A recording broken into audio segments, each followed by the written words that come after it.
saw you dancing like heavy smoke. Have you fixed that treasured heart that's so broke? Here is a safe for me, give this a meaning. Do you wanna feel the rush when somebody is listening? Heaven is getting closer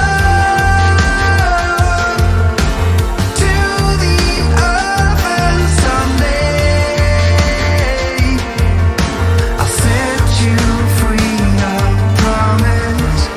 There's no time to lose, the world is closing in, and we're still here. Do you wanna feel alive? We are so what's the rush? Feeling like a dream. Could we be crying for tonight? We lost but never found. Fear is not around. We can't turn this world around.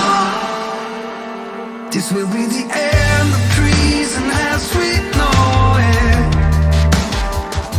This will be the death of anger, 'cause we won't show it.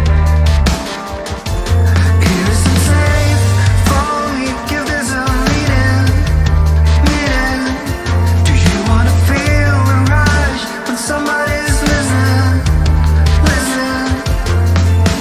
Heaven is getting closer to the earth, and someday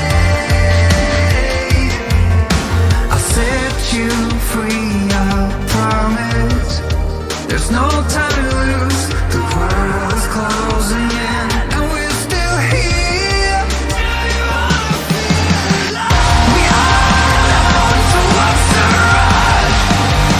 Feeling like a dream. Could we be crying for tonight? We lost but never found. Fear is not around. We can't turn it. Yes, guys. Big up, everyone. How are we all doing? Good morning to everyone. Hope you're all doing good. Thank you very much for joining me again this morning. How are we all doing? Hope we're all doing well. Hope you're all enjoying a new tune. Yeah, put out a bit of new music today. Why not? It's a weekend. It's the football weekend. Put out a bit of new music. Hope you guys enjoyed that. Yeah, better. Okay, there you go. Yeah, everyone's enjoying the tune, eh? It's got that old 90s, early 2000s vibe to it, ain't it? That's what it's got. Morning, hello to everyone. Hope you're all good. Hope everyone's doing well. Good morning, one and all. Good morning, one and all. I know I don't usually do morning shows. I know. But gonna be a busy old day today. Me and Drifty are both doing watch-alongs later on today. So I think me and Drifty are doing the 12:30 game between City and Tottenham, and then we're doing the 5:30 game between Arsenal and Leeds. So all on Drifty's Big Up channel. So make sure you're joining me and Drifty on his Big Up channel for the 12:30 kickoff and the 5:30 kickoff today, because it's gonna be fun.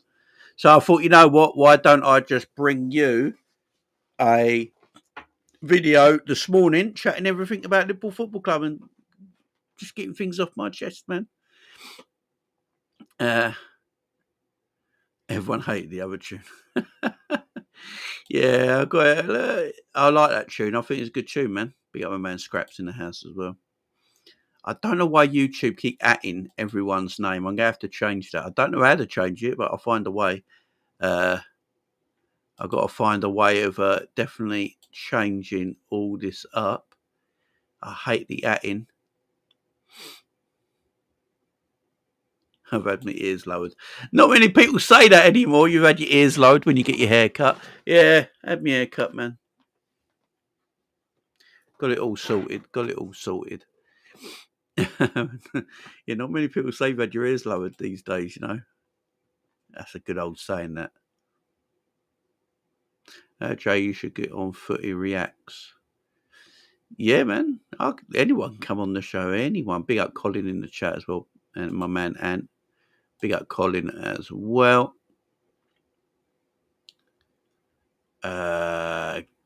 Gavin says, oh, yeah, Jamie, how's it going? Watched you on the Newcastle channel the other day. Well done. You held your own, mate.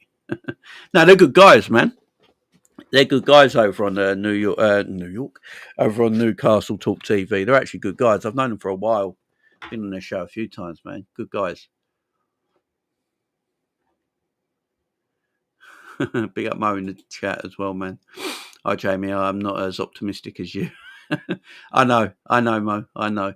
I'm going to try and sway you today, Mo. Trust me. I'm going to try and sway you today. But yeah, big up the chat, man. Big up the chat. Big up Trigger TV in the chat as well. What I will do, guys, I'm going to go and try and work out how to get all the acts off everyone's name. Just have your old name, man. yeah, you're 4 years younger than me, Future Nexus. Big up, man. That's why you know that old saying. Do you know what I'm saying? Big up Helsinki as well. No, Mike's good, man. Mike's good. That was a good show last night. It was a good show. Good show. Good times. Today's the hate-along day. Yeah, man. Tottenham versus City. Arsenal versus Leeds. I'll tell you what, the Arsenal-Leeds game, if you ever watched me and Drifty before do a Arsenal watch-along, you guys will know the hate is real. The hate is real for Arsenal Football Club. So, yeah, make sure you're joining us at 12:30 and 5:30 today on Drifty's Big Up channel, guys. So if you've not, most of you guys now know what Big Up is, following me over there, the Coppish lads over there. So, yeah, make sure you're on Drifty's Big Up channel at 12:30 and 5:30 today. We'll both be there doing the watch-alongs or hate-alongs or whatever everyone wants to call it. It's going to be good, man.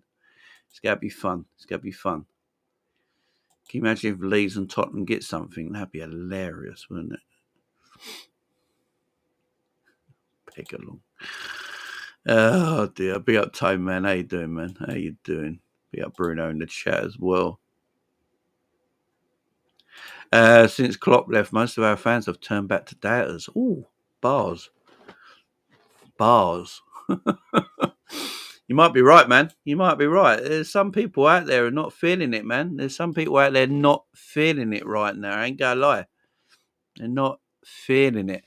But look, we're going to have to talk about this Alexander Isak situation. I don't want to keep talking about it. The only problem is the Alexander Isak situation, yeah. And I know a lot of people, big up Uncle Albert in the chat, man. Oh, man. Much love, Uncle Albert, man. Leeds won't beat Arsenal, so no, they're not going to beat them, but they're going to get a draw. You know what I'm saying? I know everyone gets sick and tired of this Alexander Isak situation, but at the end of the day, it is the most newsworthy thing for a content creator to talk about right now. So, we have to keep making discussions about it till something actually happens or doesn't happen and fades away. I'll give my opinions why I think Alexander Isak will still be a Liverpool player by the 1st of September. Marc Guehi as well, after comments made by Steve Parish, I'm more confident over the signing of Marc Guehi this summer as well. And we're going to talk about squad issues as well. Some of the issues some of the fans in the fan base have got with the squad right now, and where I'm not really agreeing with a lot of people on that subject. But let's get into it, guys. Let's talk about, let's get this Alexander Isak stuff out of the way with. So, it's extremely interesting. Big up everyone in the chat, by the way. If I've not mentioned you by name, big up every single one of you. Good morning. God bless. I know everyone's doing well. This Isak situation is it's a messy one. It's a messy one from the point of what is happening with Alexander Isak, because obviously Alexander Isak has started acting the way Alexander Isak is acting. Now, the way Alexander Isak is acting is not on Liverpool. You know, Liverpool haven't gone and said, "All right, Alexander, listen, before we buy you, we need you to be a prick." They've, Liverpool have not come out and said that. Big up my man Nick in the chat as well. Make sure you go and sub and subscribe to the football club. Go and subscribe to Nick's channel, guys. Go and subscribe to Nick's channel. Big up, my man. Hope you're doing well. And I think it's evening time for Nick. I might be evening time for Nick. I'm not sure. But big up, man. Much love to you as always. Yeah, like Liverpool didn't go to Isak, ring him up, right? Alexander, listen, like getting on the phone to him, like Alexander, listen. Before Liverpool, like we're going to try and make a play for you, yeah. But Newcastle are going to make this impossible. So this is what we need to do. You got a pen and paper.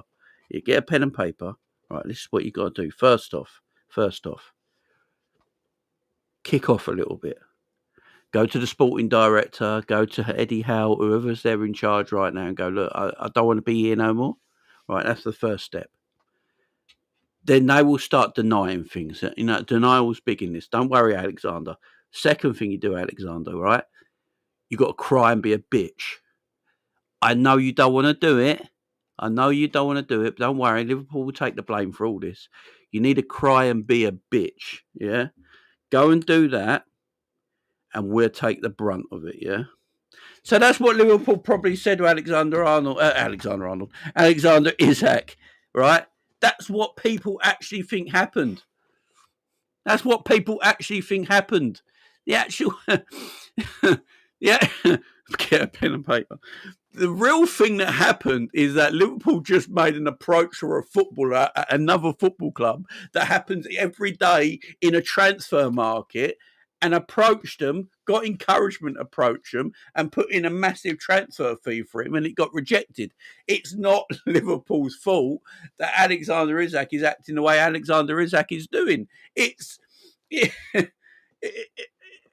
absolutely mad. It's crazy that Liverpool are the bad guys in this.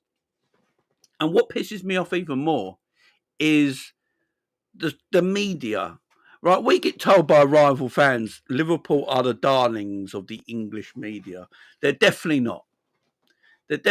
Especially when you've got big name journalists who are big in their field and have a lot of weight behind them, and you know, people respect them heavily, coming out making statements that Alexander Isak is a disgrace and Liverpool are a disgrace.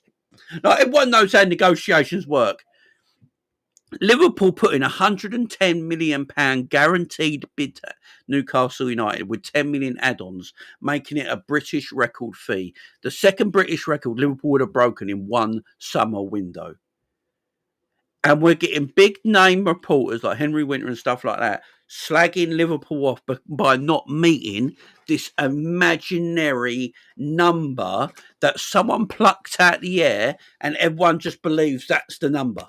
It's 150 million. Has anyone heard Newcastle say it's 150 million? Or have we just heard Newcastle reporters say it's 150 million? Because these same Newcastle reporters are now saying it could be 130 million. So they can't make it up. So they're making it up as they're going along. And the narrative with the English media is to stick by what Newcastle media is saying. So these Newcastle press officers are going, oh, it's £150 million fee for Alexander Isak. If Liverpool don't match that, it's insulting. 120 million is somehow insulting, guys. 120 million is an insulting bid. Can you imagine? We're living in a day and age in 2025 when another club has put in 120 million bid for a footballer. Apparently, that is disgusting and outrageous. Do you know what I mean? It's just crazy. Absolutely crazy. And they're pinpointing Liverpool as the bad people in all this, because there's an imaginary number being floated about by Newcastle journalists of 150 million. And then weeks later, these same Newcastle journalists are now saying, well, 130 million should get it done. So if 130 million can get it done, Liverpool weren't far off on their original valuation of Alexander Isak. So what we're doing here, it's absolutely nuts to me. Also, these same fucking journalists, yeah, and I'm getting pissed off with this now. These same journalists, when it was Harry Kane, and Harry Kane was thinking about leaving Tottenham Hotspur the first time, and Real Madrid were attempting to buy him, yeah? Real Madrid were attempting to buy him. These same journalists came out, especially people like Henry Winton, that came out and said Tottenham should let Harry Kane go. Tottenham should let Harry Kane go, get a good fee for him, and you should let him go. Don't hold him hostage there. He's done everything he can for your football club. Let him go now to teams like Real Madrid, where are bigger sides, and let him go to the biggest stage to do his thing. What's the difference between Harry Kane and Tottenham and Alexander Isak at Newcastle? So they pinned Tottenham again as the bad guys for not letting Harry Kane live his dream by going to Real Madrid, saying he's done all he can at Newcastle. But they're calling Alexander Isak a snake and a horrible professional, and Liverpool as some kind of devil football club. You know, an awful football club. And Andrew's right in the chat. They said the same about Trent. Oh, Liverpool fans shouldn't be moaning. Trent's given you 20 years. Let him go off now to Real Madrid. Let him flourish at Real Madrid. Let Trent spread his wings at Real Madrid, and all this absolute guff. Absolute guff you hear.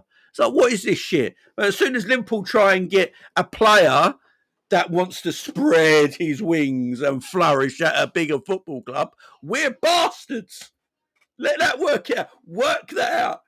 Do you know what it is? The English media hate Liverpool Football Club. It's as simple as that. And rivals think, oh, we're not the darlings. We get written about worse than any other football club in the media. And it's a fact.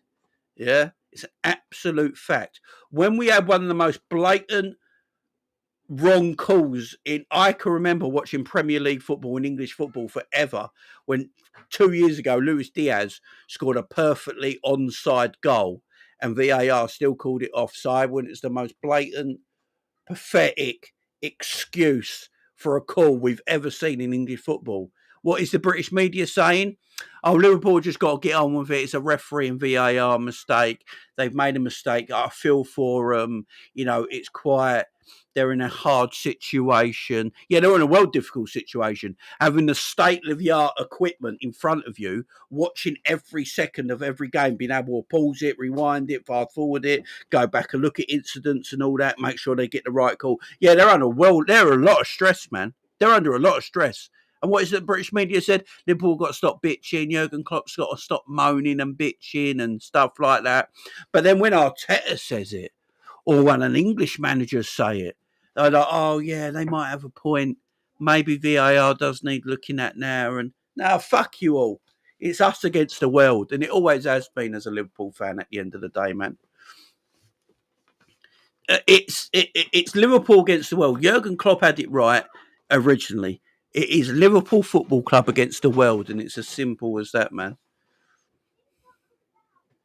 It's us against the world. Yeah, Jokeris did exactly the same thing. But do you know what, Double A? They will tell you it's different. They will tell you it's different. There we go. Now, Jokeris was a little bit different because he got promised by someone who don't work at Sport in Lisbon anymore. It's not different at all. It's exactly the same thing. It's exactly the same thing.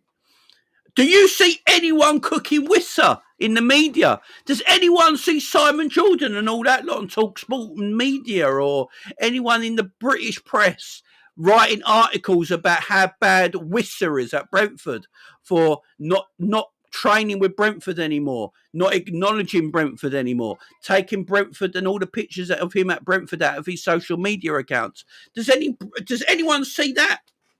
Does anyone see that? Also, has anyone seen anybody in the British media go at Newcastle for low balling Brentford 3 times in a row with transfers. 120 million, 125 million, 135 million. Brentford's asking price is 60 million quid. As anyone, and I mean anyone seen anyone in the British press slag Newcastle off for their attempts to buy Wissa? No. Why? Because he don't play because it's not Liverpool Football Club. It's as simple as that. Newcastle at this moment look like the biggest baby faces in football. They do. Like they're acting like Newcastle. Oh, poor Newcastle. I really feel for Newcastle. Their PSR issues. Oh, I feel so sorry for them, man. They just want to be one of the big boys. What? You know, they want to be a Liverpool, they want to be an Arsenal, they want to be a Man United, they want to be part of that, and you know they can't even keep. You know, fuck off. It's as simple as that. Grow a sack. Grow a sack. I am sick of this biased bullshit, and I don't want people who give me. Oh, Whistler's got 1 year left on his deal. Whistler's got 1 year left on his deal. 35 million is a good offer. Fuck you and suck my dick. Simple as that, man. Because Marc Guehi's got 1 year left on his deal. And everyone keeps telling us, pay the valuation. If you want Guehi so bad, pay the valuation. So, how about you fucking pay the valuation? Yeah? Are we forgetting what Alan Shearer tried to do it? Alan Shearer was close to playing for Liverpool once. I don't know if people know this, yeah? He actually wanted to go to Liverpool at one time. Mark Owen, big up Mark Owen, yeah. It's not many times I big up Mark Owen, yeah, because he's a snake, because he played for Man United. But he actually called Shearer out on it. Big up Owen. Owen hates Alan Shearer. My love for Michael Owen might be returning, you guys. I'm not going to lie, because he hates Alan Shearer. And Alan Shearer is a prick. Yeah, I don't care what anyone says. He's a knob, right? Always moaning and complaining all the bloody time. But yeah, big up Mark Owen, man, for coming out with it. Why is it all right? Why is it okay for football clubs to do the same to players, but it's not okay for players to do the same for football clubs? So if a football club doesn't want a player and they want them gone, but that player don't want to leave the football club. So there's a player there like, I love playing for whatever football club is. I love playing for this club. I love playing for them. This is my dream. I want to play here. I don't want to go anywhere else. I'm happy here. I'm settled here. My family's settled here. But the club are like, no, we want your fucking ass out of here. We want your ass gone. We need you to leave this football club. What's the difference, guys?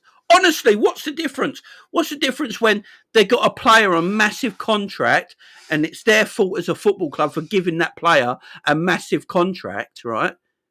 But they can't get rid of him because the wages are so high, they can't get rid of him and no other club will go to touch him. Yeah? And then they're like, well, we can't sell him because the contract he's on is too high. He's not in our plans anymore. We don't want to play him anymore. He's got to go and train with the youth team. We don't even want him training with the first team anymore. Go and train with the under-23s. Go and train with the kids. Go and train individual. Keep your match fitness up. I won't be picking you for any game in the future. What's the difference? Literally, big up Uncle Rodson chat. Like, what's the difference, man? Is there any difference? Big up. Great shout. Great shout. Roy Keane, Man United captain, established world star on the footballing stage, decided he didn't want to play for the Republic of Ireland at a World Cup. You know, he weren't apparently happy with the training facilities. He basically said Mick McCarthy wasn't Irish. You know, he was a Yorkshireman or whatever he was, but he's got Irish grandparents and he's not really Irish. And, you know, did all that and he walked out on a World Cup. He walked out on a World Cup. And then you got people like Roy Keane slagging Isak off for his performances. Are these ex-professionals forgetting? Stan Collymore. I don't know if you've seen the row Stan Collymore had with, what's his name? Keith. Keith does a lot of stuff with Grizz. on Grizzly's channel and on Anfield Index. Good guy, Keith. Right, he had a Barney with Stan Collymore, didn't he? Because he made it. Right, Stan Collymore did like an essay. I don't know if anyone's seen it on Twitter. He literally did like an essay about how much of a prick and out of order Alexander Isak is, and then Keith rightly put it up to him as well. The same thing could be said about Collymore when he tried to leave for Liverpool. He shut up shop. He went, I don't want to play no more. Liverpool want me and all that. And he shut up shop. Do these ex-pros forget? Do these ex-pros forget that they did it all before as well? Like, they've been there, done it, seen it, and done it before. But again, I don't see pros coming out. I can't remember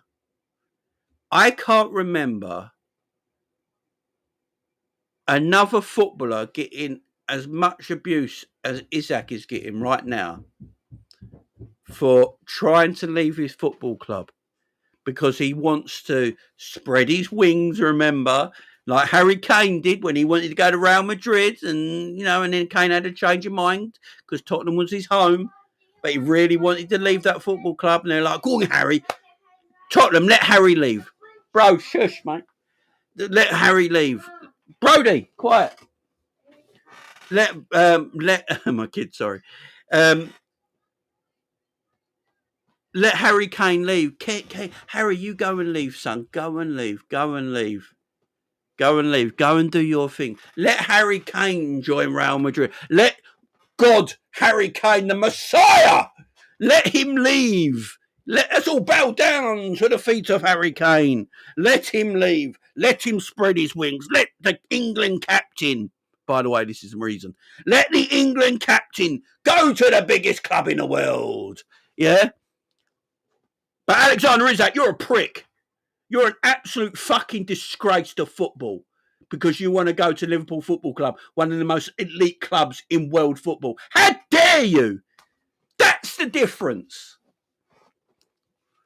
That's the things. Big up Jimmy Floyd Hasselbank, who Sky tried. Did you see what Sky tried to do when they were interviewing Jimmy Floyd Hasselbank? They tried to make Jimmy Floyd Hasselbank be on their side. Like, they were bigging him up. They were going, right. And then they were thinking, right, Jimmy's going to have our back here. Jimmy's going to be on our side. He's going to be on this side of the fence. Yeah, he's going to be on this side of the fence. And then they realised when Jimmy Floyd Hasselbank started sick talking, it's like, shit, we haven't got him. Jimmy's not on our side, guys. Producer, what do we do? Like, they got a finger to their ear. Did you see that one time they dipped their finger to their ear like that? Because they're like, shit, we haven't got Jimmy. We haven't got Jimmy. Jimmy fucked us over. We got Jimmy on the chat. We brought Jimmy into the studio because we thought Jimmy would be on our side, and Jimmy's fucked us over. What do we do? Go to commercial. You know what I mean? Oh, it was. You never walk alone. Yes, it was. I get being a hypocrite in football. Yeah, I do understand it. All fun and games at the end of the day. I understand being a hypocrite because I'm a hypocrite. Yeah, I'm going to sit here right now. My name's Jamie Phillips and I'm a hypocrite. Yeah, because I'm a Liverpool fan, so I want the best for my football club. Yeah, but I can then acknowledge when people are acting stupid and out of hand. We all can, yeah. But at the end of the day, we all back our own football club, so we're all a bit hypocritical at times, yeah. And I'll even admit that. Did I like Trent the way he was behaving? No. Trent basically shaking his arse for Real Madrid. None of us liked it. We all called him a rat. Yeah, he's still a rat, right? Shaking his arse for Real Madrid, yeah? Shaking his tail feathers. Yeah? Come over here. He's a rat, and he will always be a rat, right? But I'm not going to call Alexander Isak a rat because he's not my player. The people not understand this. I want Alexander Isak because I'm a Liverpool fan. I'm not going to call Alexander Isak a rat. Newcastle fans can because he's their player. But why am I, as a Liverpool fan, going to call Isak a rat? He's not my player. He's not doing it at my football club. Trent did. He's a rat. If Isak comes here in 4 years' time, he does what he's doing at Newcastle, I will sit here and go, he's a rat. Yeah? why do people not understand this? I see it on Twitter all the time. Oh, Liverpool fans, you call Trent a rat, but you're all right with what Isak's doing. Yeah, because he's not our player. Knock, knock. Anyone there? Fucking thickos. Like, do you know what I mean? It drives me balmy. You can call Isak a rat, Newcastle fans. Yeah, because he's your player. He's at your football club. Why would I call him a rat? He's not my player. It's just... it's it's just, do you know what I mean? It's not, it's as simple as that. And it's completely different anyway, like Midnight says. It's completely different. Trent was a boyhood Liverpool player. You know, Trent was a Liverpool fan when he was in the womb. When he was in the womb, Trent was a Liverpool fan. He came out of his mum. He was a Liverpool fan. He played for Liverpool. He's a Liverpool fan and now a player for Liverpool. It's a completely different circumstance, full stop. I can guarantee you right now, Alexander Isak didn't grow up being a Newcastle fan. Alexander Isak, back in his home nation of Sweden when he was a little boy, going, I dream of one day playing for the Geordies and drinking Newcastle brand ale. Like, did he ever do that? If there's video clips of him doing that, big up, I'll get it wrong, yeah? But I've never seen a clip of Alexander Isak when he was younger going, I dream of walking across the Tyne Bridge in that misty fog that Paul Gascoigne sung about. I've got Gascoigne's song on cassette. Oh, there were the days. Can't wait to go to Newcastle and drink the famous Nuki brand ale. Oh, and wear that black and white kit with the famous star in the middle as the sponsor. Oh, the dreams I've had of playing for Newcastle. Do you know what I mean? If that's happened and he's done that and he's really actually a Newcastle fan, that's what he's always wanted to do. All right, fine.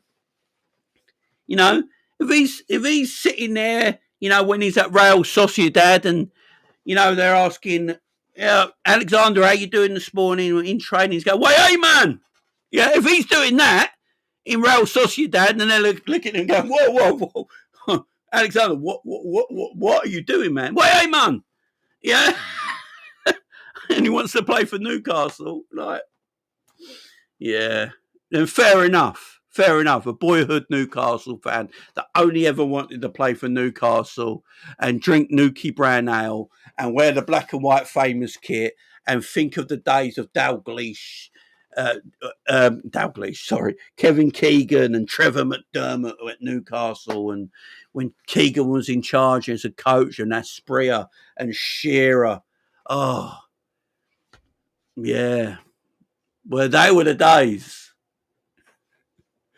They were the days, man. They were the days. They were the days, man. It's all bullshit, ain't it? It's all bullshit. I did sound more Welsh than Geordie. It is very true. Oh, dear. It's all fun and games, guys. This is all fun and games, what we're talking around here. You know, people go take, oh, Jamie fucking hates Newcastle. I don't actually hate Newcastle. I think Newcastle is actually a beautiful, fantastic city, and you'll be lucky to live there or go there if you've ever been there at the end of the day. Right? Beautiful place. Lovely, great nightlife there as well. Night scenes amazing in Newcastle. Great people. I actually really like Geordies. Geordies are very similar to Scousers, you know. You know, they protect their own. It's their city. There's a lot of, you know, working like city, you know, protecting each other, looking out for each other. There's a lot of similarities between Liverpool and Newcastle, yeah. But all fun and games. This situation with Isak's getting mental, yeah. It's getting absolutely mental. And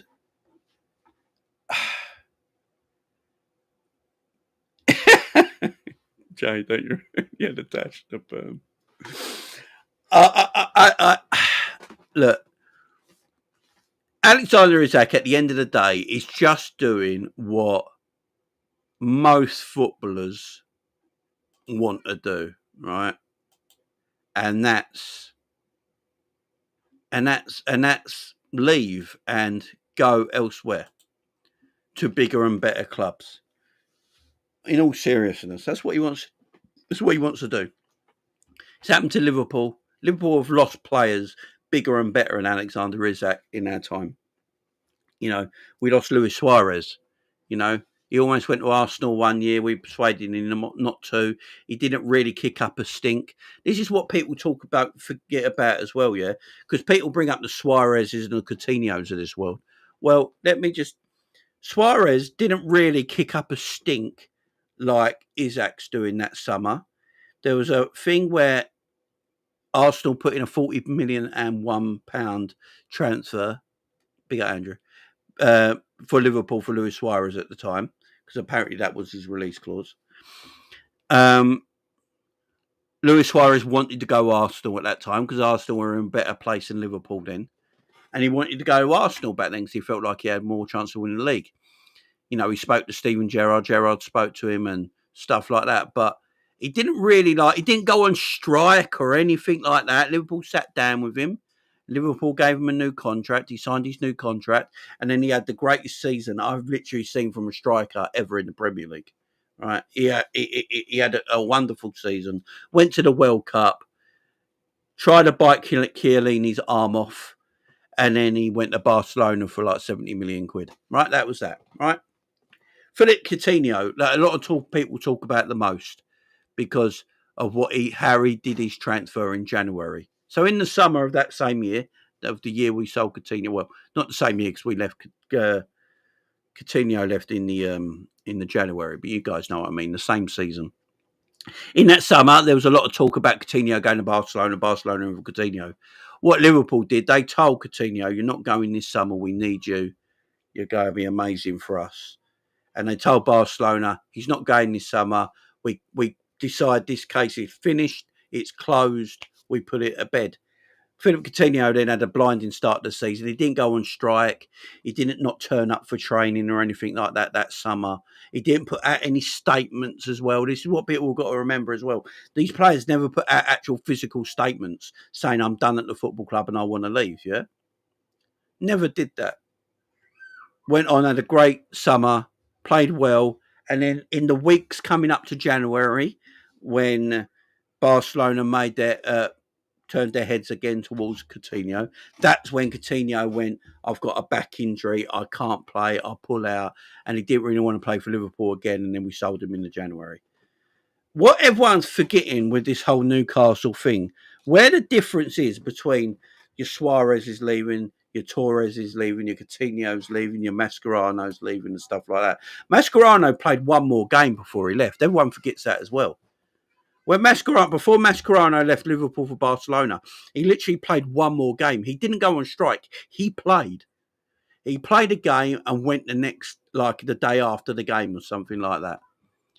What Alexander Isak has done is literally put out a statement where he has physically said, "The trust has been broken from our football club and to me. And without any trust, I don't want to be here anymore. And the best thing for us and for me and for Newcastle is for me to leave." That's the best thing that can happen right now. Trust is completely broken. And without trust, I can't play here no more. And as Isak said in his statement, you know, he basically put it out there that I don't want to be here no more. I'm done.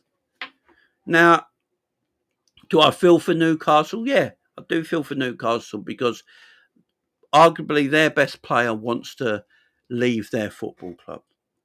At the end of the day, their best player wants to leave their football club. So, yeah, I feel for Newcastle for that. I'd feel for any team where their best player has decided, you know what, be out Indian Scoutsman. You know what, I don't want to be no more. I want to go. I feel for clubs. I'm not going to sit here and pretend, you know. I like all clubs doing well. This is what people don't realise, yeah. Maybe they don't realise about myself either. I like football clubs doing well. I like to see football clubs grow, get as good, big and as good as they can be, and give things a really good go in leagues and cups and stuff like that. And like, yeah, best players stay at clubs. I like that. I like to see clubs somehow try and keep hold of their talent and flourish. I'm not sitting here pretending I don't.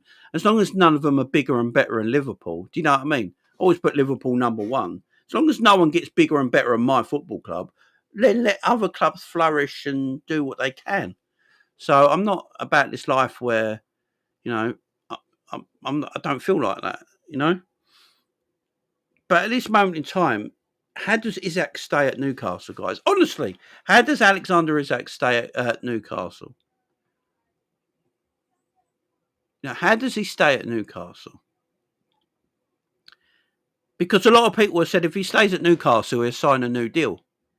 So if Alexander Isak, let's say Alexander Isak doesn't go to Liverpool and he stays at Newcastle, yeah, and they give him a brand new deal and they give him the deal that he wants, yeah, 300 and 400 grand a week will probably what they need to pay Alexander Isak to keep him there long term. And at the end of the day, that's what it's going to take. A 200 grand a week contract is not going to do it for Alexander Isak. They're going to have to give him at least 250 to 300. Let's go a bit lower. They're going to have to give him at least 250 to 300 grand a week. Right. Let's say they do that. Let's work on this. Let's work on the other side here, guys. Bear with me. So say Newcastle give Alexander Isak 275 grand a week, brand new contract, and he's like, all right, I'll stay and I'll sign it. I'll stay with you guys. Let's put everything to bed now. I apologise. Wires got crossed. I'll come out. I'll tell the boys I'm sorry and all that, yeah? And I'll sign a new 275 grand a week contract. Say that happens, yeah? What does Tonali and Bruno do? And this is serious talk, guys. What do Tonali and Bruno do?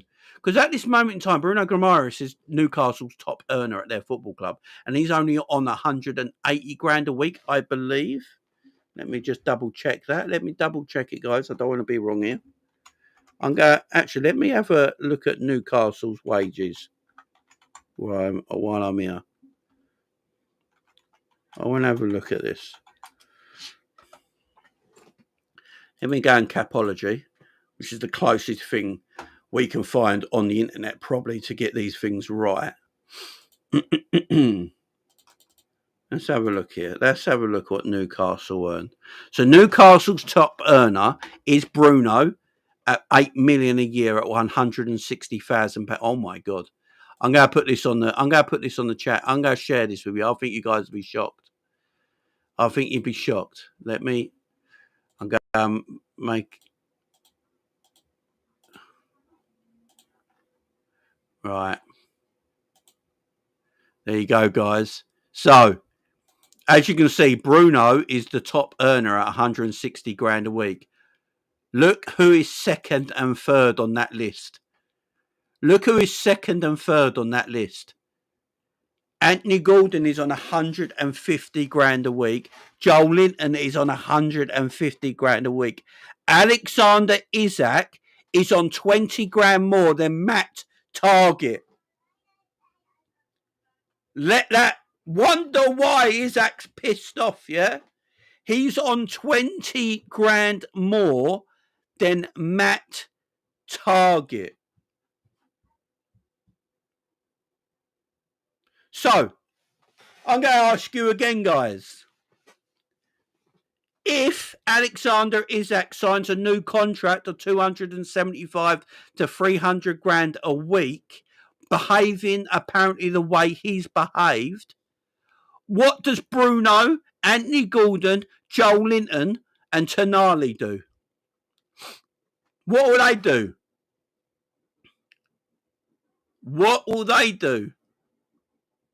What are they going to do? They're going to go mental. They're going to go absolutely mental. They're going to go to the board. You've let Alexander Isak, who's behaved the way he's behaved all summer, and you've gave him 100% increase in wages. So Bruno will be like, I'm the club captain. I've stayed here. I didn't go anywhere. I want similar wages. Tonali would be like, I'm too good for this football club, yeah? Tonali could probably go Tonali could probably go to Liverpool, Man City, or anything like that and get close to 200 grand a week, yeah?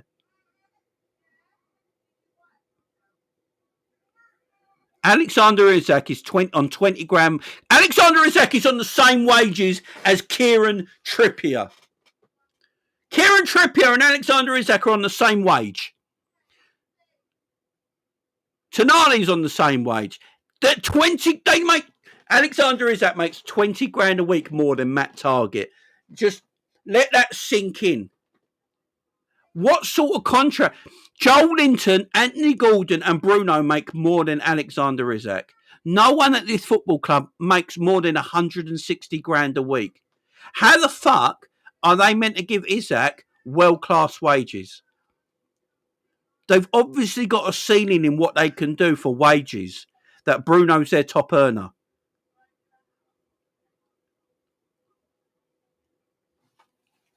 It's mad. It's mad. So again, I'll tell you guys. I say again, what if it's true? I'm not saying if it's true. We know it's true. We understand it's true now, right? Alexander Isak wanted a new contract last year. He was promised a massive contract last year, yeah, by apparently Amanda Sleevely and Amanda Sleevely. Paul Mitchell came in as sporting director. If I'm getting this correct now, I might get this wrong, but I think Paul Mitchell came in as sporting director and basically said we can't afford to give Alexander Isak at this moment in time the contract that he wants. This was last season. Last season they had a little bit less PSR wiggle room in their wages. Alexander Isak probably wanted to be the top earner at Newcastle. By the way, he should be the top earner at Newcastle. Alexander Isak should be on 200 grand a week. Alexander Isak should at least be on 180 grand a week, yeah? I think we can all agree with that. He should at least be on 180 grand a week. Just a bump in his wages, a 50 grand a week bump in his wages, makes him the top earner, but still under the 200 mark, yeah? But Isak would be the top earner. Them promises were not given. Alexander Isak in 2025, some consider Alexander Isak in the top 3, top 4 best strikers in world football right now. And he's on the same wages as Kieran Trippier and 20 grand more than Matt Target. By the way, who's giving Matt Target 100 grand a week? I don't know. But that's what he's on right now. Again, I ask you guys in the chat here, if he stays at Newcastle because Liverpool can't buy him because Newcastle just made it too difficult for Liverpool to get him, yeah? And their valuation of him is far too high that no one's going to match, then Newcastle, if they're going to keep him, they have to give him a new contract. The reason I say they have to give him a new contract, guys, is because they want to keep his valuation.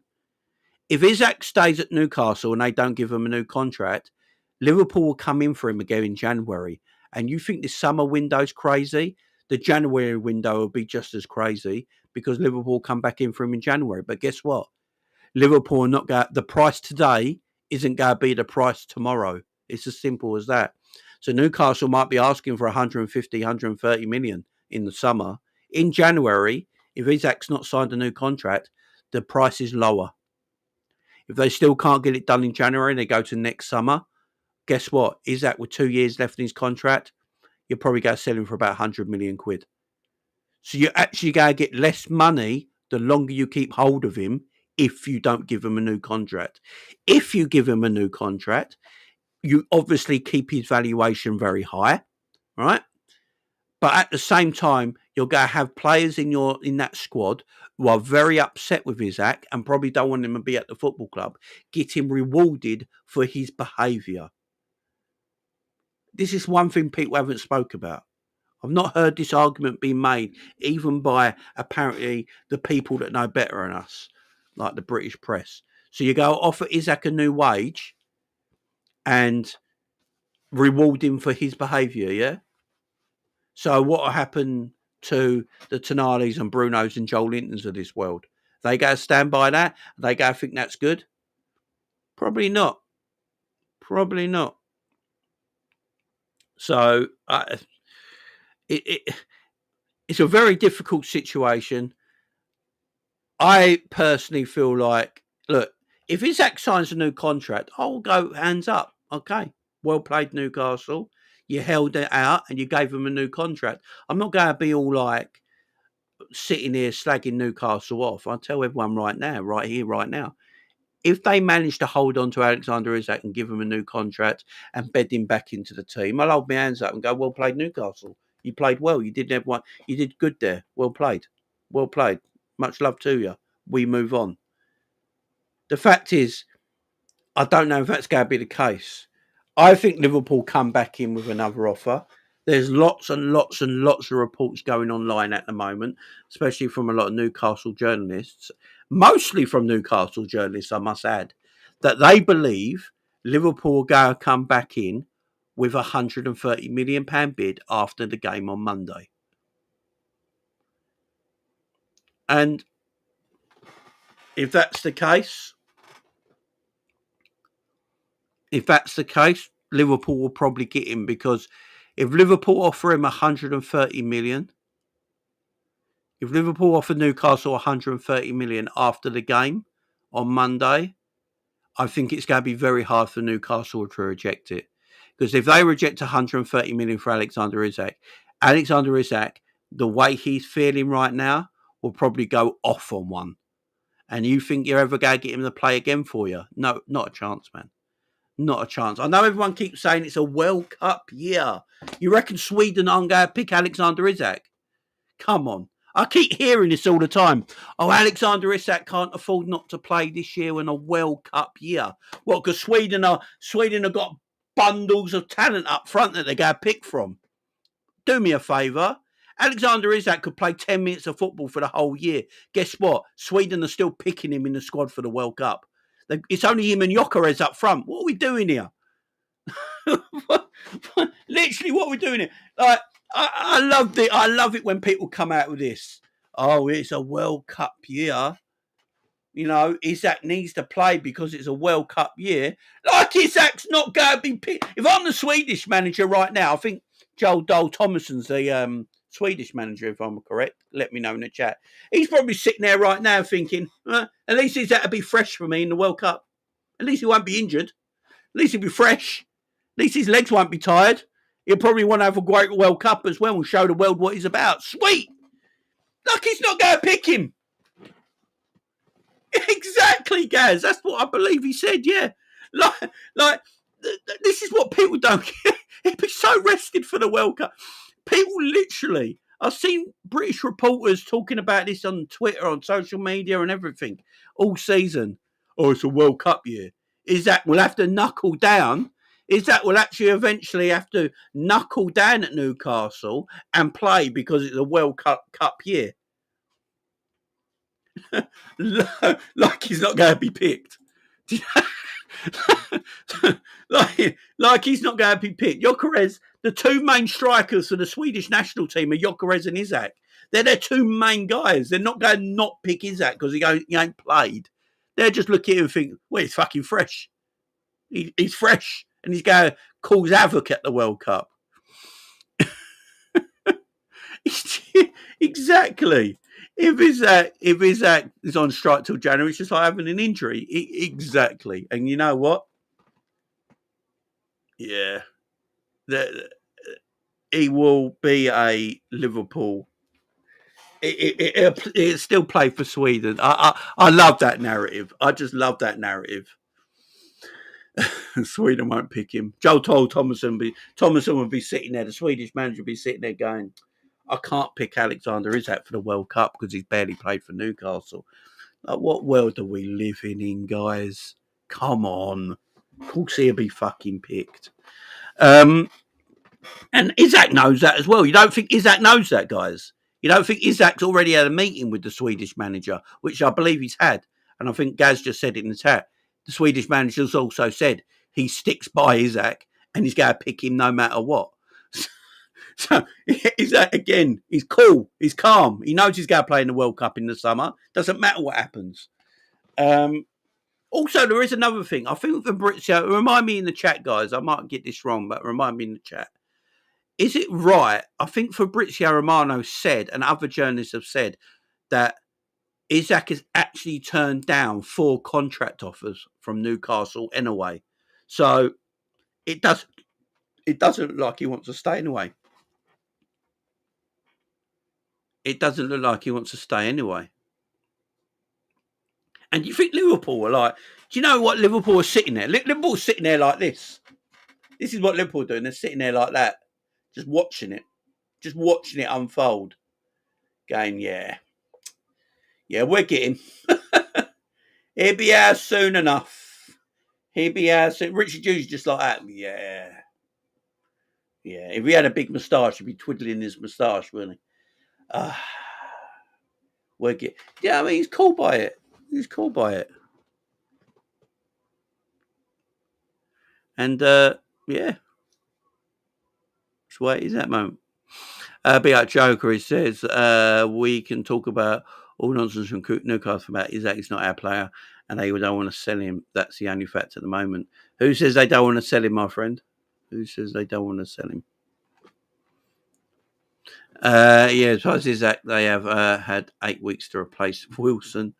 Look, again, it's not Liverpool's fault that Newcastle are terrible at buying players.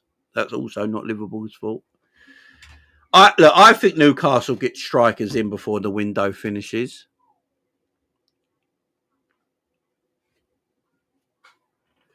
I think I literally think he'll get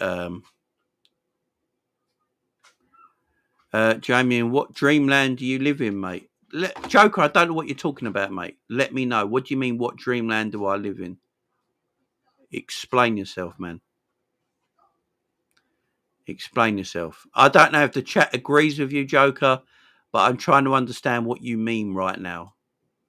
Where have I said anywhere in my monologue today that I've already said he's a Newcastle player and he's Newcastle's responsibility? I'm just saying I think 130 million does it. That's what I'm saying. And if 130 million doesn't do it, then Liverpool just need to move on from it.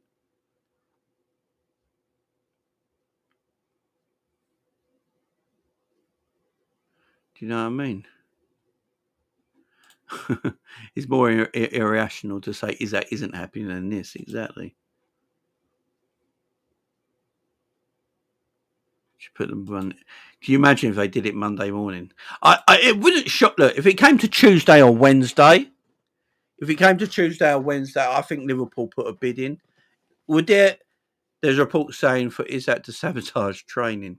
You know that they might not buy 2, but there's a lot of Newcastle journalists right now saying, Joker, even if they get 1 in there, sell Isak. So we'll see.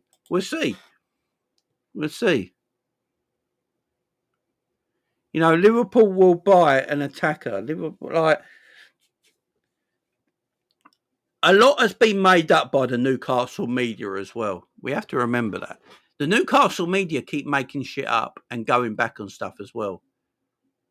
So, but originally it was 2 strikers and 150 million. Now I believe it's 1 striker and 130 million. So it depends who you want to believe. Depends if you want to believe. Do you believe that it's 2 players and 150 million? Or do you believe some Newcastle journalists like Craig Hope and is it Lee? What's his name? Lee Ryder? Lee Ryder and Craig Hope this week have said if Newcastle can get 1 big striker in and Liverpool make £130 million bid, that will probably do it. So it depends who you want to talk to and who you believe in and what you see. Look, at the end of the day, as a Liverpool fan, as I've said already, I can't call Alexander Isak a rat because he's not my footballer, but I want him. I'm breaking down what I see in the situation of him writing a statement. In that statement, he says he's been lied to and made to look like the bad guy, and promises have been broken, and the trust is broken between him and the football club. And in his words, it cannot be mended. They're his words. So I can only go by what he says at the end of the day, right? And if he's to sign a new contract at Newcastle, and remember, Fabrizio Romano and other reporters who know more than us have come out and said he has rejected 4 new deals at Newcastle. So as a Liverpool fan, I'm looking at it and thinking, there ain't much more Liverpool can do. Isak don't want to be there. He's turned down 4 contracts. He's written a statement. You know, it's just big up, Fozzie. Appreciate it. It's just, they're the facts in front of us. It's all in front of our eyes to read and hear. Eddie Howe, in his press conference the other day, said, yes, what Isak said in his statement is true. We did have conversations. So everything Isak has come out and said is true. What's happened is, and Newcastle put out a statement where their statement pretty much said, we don't believe Liverpool will match the value for the player that we put on him. So that tells me, if I'm Richard Hughes, that tells me, what's the value? Ring, ring. What's the value then? This is the value. Okay, we'll bid after the game Monday. That's what that's. So I can only say what's happening.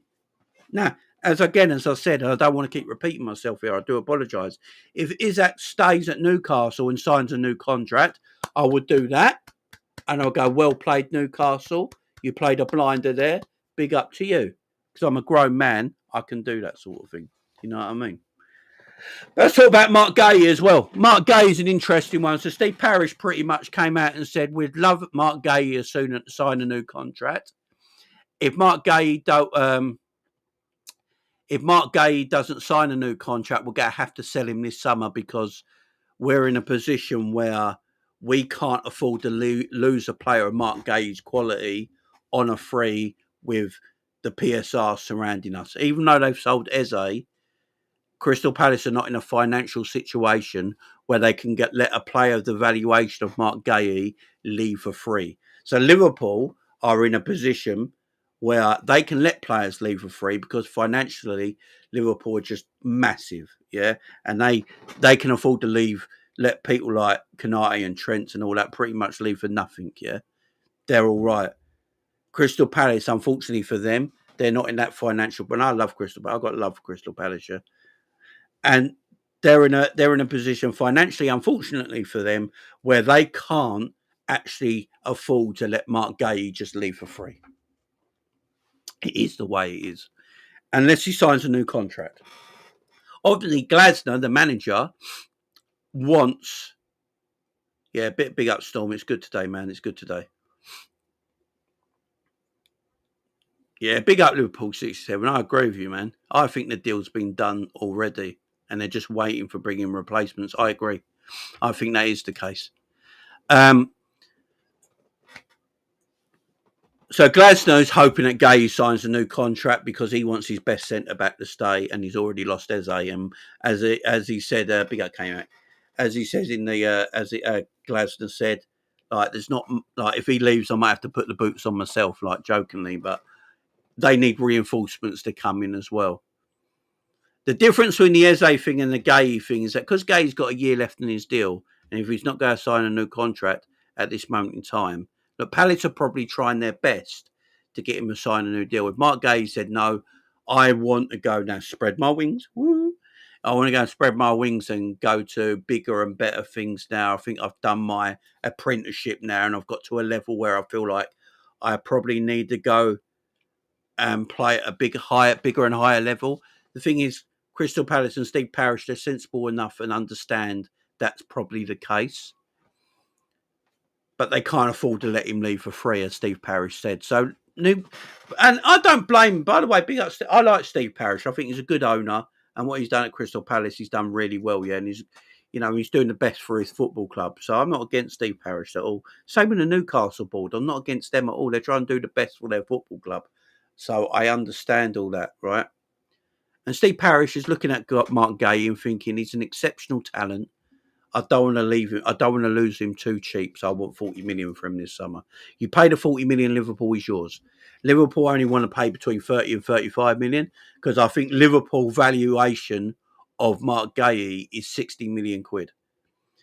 I think if you ask Liverpool and you ask Richard Hughes and all that, what's the valuation you believe is on Marc Guehi? They probably value him around 60 million quid.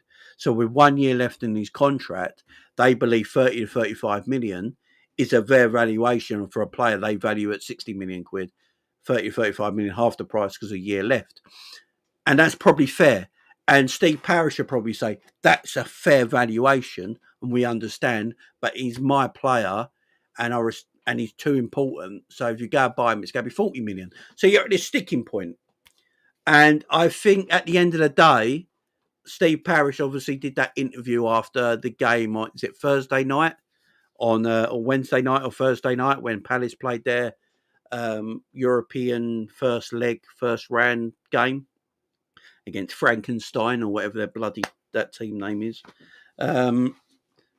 When he came out and basically said, look, we'd love him to sign a new deal, but I can't afford to let him leave for free. He'll probably go this summer, but we want the right money, the right valuation for both. We can't just let him go and not get the right valuation for him. So I think Steve Parish is acting like a professional, and I respect the guy and I respect Crystal Palace immensely. And I think Liverpool and Palace will get the deal done at the end. I think they'll get the deal done at the end. What's everyone's thoughts on it, guys, on the Marc Guehi situation? Let me know in the chat. Do we buy him or not? If you think we're going to buy Marc Guehi before the end of the transfer window, put a 1 in the chat. If you don't think we're going to buy Marc Guehi before the end of the transfer window, put a 2 in the chat. I want to see what everyone in the chat's thinking. 1 in the chat if you think we buy Marc Guehi, put a 2 in the chat if you don't think we're going to buy Marc Guehi. Just put a 1 or a 2, guys. Let me know in the chat. I'd be interested to know how you guys are feeling about the situation right now. Let me know in the chat, guys.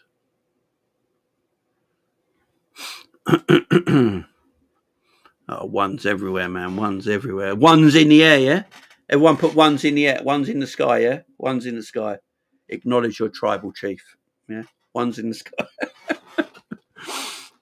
Fozzie doesn't think we're buying Marc Guehi. Fozzie, let me know why you don't think it'll happen, man. Let me know why you don't think it'll happen. Nikki says 1. Ones. I love people moaning about being cheap.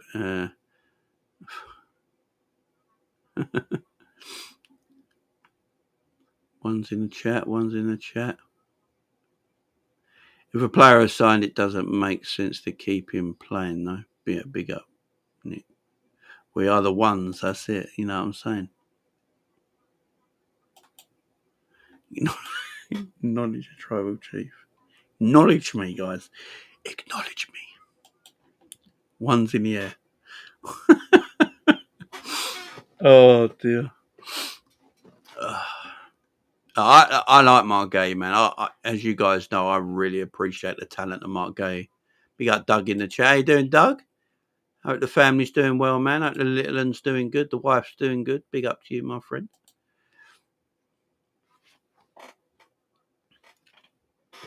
Hope you're all doing good. Where's Fozzie gone? Big up, Fozzie. Fozzie's the only one who put Beans on Toast put a 2 as well. If you put a 2 in the chat, you don't think he will come, let me know. All right.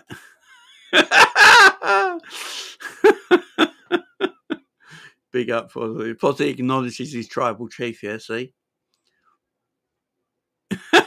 Fozzie acknowledges his tribal chief. This is what we want. Yeah. That's it. One's in the air, guys. One's in the air. Come on, one's in the air. Jamie, who do you put, Guehi or Canate? I think Guehi does things better than Kanate. I think Kanate on his day is a better player. Don't get me wrong. On his day, I think Kanate is as good as anyone in football as a centre back. But the qualities of Marc Guehi with his leadership and his passing, especially his passing, is fantastic. That's why he can play like Marc Guehi before has played a defensive midfield role because he's got good control, good control, and he's got very good passing. I think Marc Guehi as a passer with Virgil at the back would probably play a lot better from out of the back in that situation. So yeah, there's skill sets to Marc Guehi that I really like, and there's skill sets to Kanate that I absolutely love as well. So having them both at our football club is just better. It's as simple as that. You got the power and pace and aerial ability of Ibu Kanate, and you got the calmness, leadership, and passing qualities of Marc Guehi. So you got all that with Virgil, with Giovanni Leone as well in your back line. You got a better team, so it's better for it all. Do you know what I mean? I think that's what we might. Big up Tina. She says we should offer 35 plus 5 mils as a steal for Guehi. I agree. I think that's where it might end up. I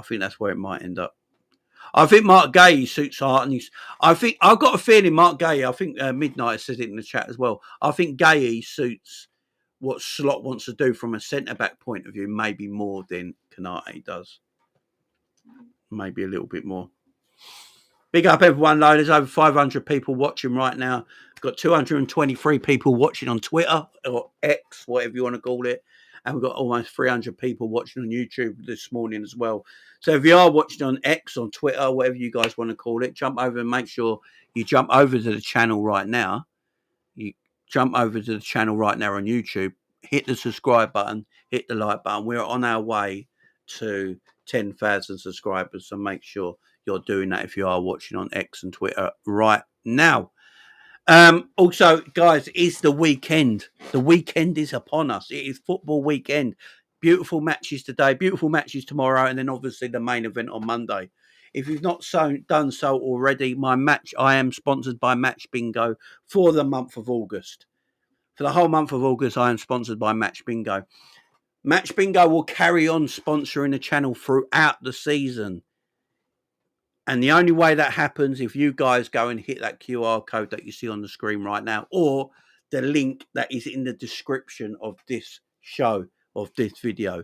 If you hit if I've hit the link or hit the QR code and go over to Match Bingo. And if you want to subscribe to Match Bingo, subscribe to Match Bingo.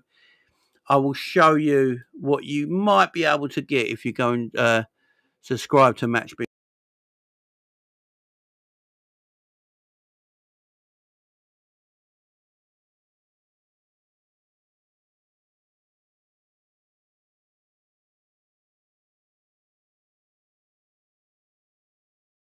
Description. If you lose my link in the description of my QR code, you will get a bonus as well. Make sure you're living inside the UK and 18 plus and over and gamble aware, guys. Big up to everyone in the house. And it is football weekend. And if enough of you guys hit that link or hit that QR code, Match Bingo will carry on, hopefully sponsoring the channel throughout the season. So make sure you're giving it a go if you want to, guys, obviously. Big up to you, lovely people in the house right now. Appreciate you all. Right, squad. The squad and how the squad looks right now. I'm going to finish up really quickly because I've got to go over to do the watch along with Drifty. Time is getting away from us. I've been nattering on for longer than I thought I was going to natter on for. I do apologise. Big up, beans on toast. Go and join it, man.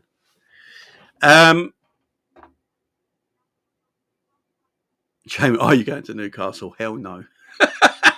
Let's wait till the dust starts down, yeah? So the squad issues, a lot of people got issues with the squad and stuff right now, and I understand people's issues with the squad. I don't think the squad's as bad as everyone thinks it is. There's my reasonings for why we're filling out the squad. It's because for years to come, from now on, we only want to go and buy the quality on the transfer market. I don't think we're going to be buying people like Ben Dokes and who's that fucking Scottish right back that we bought that's never played? Do you know what I mean? I don't think Liverpool in the future are looking at them kind of players anymore. Liverpool will buy young academy players to go in the academy. They will still do that. But for the Liverpool squad, I don't think you'll see them kind of transfers anymore. So they're filling the squad for the future to buy the real quality out in the transfer market to bring in to Liverpool's team, and that's why they're filling the squad as much as they are. I know, look, in my opinion, the only player Liverpool have sold this season that we will miss is Luis Diaz. If you look at all the transfers we've made, all the sales we've made this season, the only real player that stands out that Liverpool will miss in their squad, in reality, is Luis Diaz. Everyone else was not either picked for the manager. The manager didn't either play them, pick them, or put them in the match day squad. Like, people were moaning that Ben Doak has been sold. Ben Doak's never played Premier League minutes. Now, why are we moaning that Ben Doak got sold? Like, it doesn't really matter to anything to the squad. When I look at Liverpool's defence, we've got 2 right backs, 2 left backs. At this moment in time, we've got 4 centre backs. If we buy Marc Guehi, we've got 5 centre backs. We've got 2 excellent goalkeepers in Alisson and Marmadashvili. We've got a good third keeper in Woodman as well, who's quite decent for a third choice goalkeeper. Our midfield of McAllister and Gravenberch is excellent. To upgrade in that DM position is going to be very difficult at this moment in time. But next summer, I'd like to see Liverpool buy another defensive midfielder. You've got Szoboszlai, Curtis Jones is there, you've got Wirtz is there. And then the forward line for me is where we are light at the moment. I agree with everyone. We haven't got enough in the forward line. We need at least to get 2 more forwards in. So if we do get 2 more forwards in this summer and we get Marc Guehi, our squad is fantastic. Our squad's great. Again, I always say, I'd rather quality over quantity. So it's all right having a big squad with a lot of players there, yeah. But if the quality's not good enough, there's no point having them players. I don't want to have a squad of like 30 players, but the quality of the squad is only 13 deep. There's no point having them players just because it looks good on paper and it makes up positions and people could go, oh, we've got 4 DMs and so and so and so and so and so. If the quality's shit, there's no point buying them. So get me quality.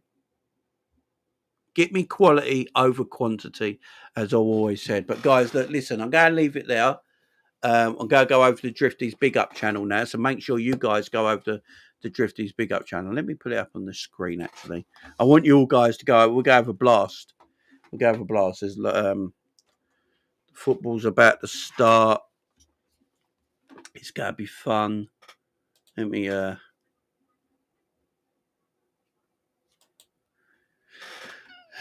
there we go. Oh, hang on. Is it Drifty doing the first game or is it Matt? No, he's Drifty. There you go. There you go. Right. I'm going to put a link in the chat as well. Right, let me put a link in the chat. So the link is in the chat right now. Should be anyway. There it is. So hit that link, guys. Right. Because I'm going over to Drifty's Big Up channel right now. There it is. So we're going over to Drifty's Big Up channel right now. The link is in the live chat. Hit that link. Go over to Drifty's Big Up channel. We're about to do Tottenham versus Manchester City watch along. I'm going to be over there in about 3 minutes time, guys. Make sure you're joining me. Don't forget, go and subscribe to my match bingo, guys. Sponsoring the channel for the month of August. Hit the link in the description. Hit the QR code. I appreciate you all. Remember, hit the likes on the way out. Guys, we're ending it there. Big up. Much love. I'll see you over on Drifty's stream for the watch.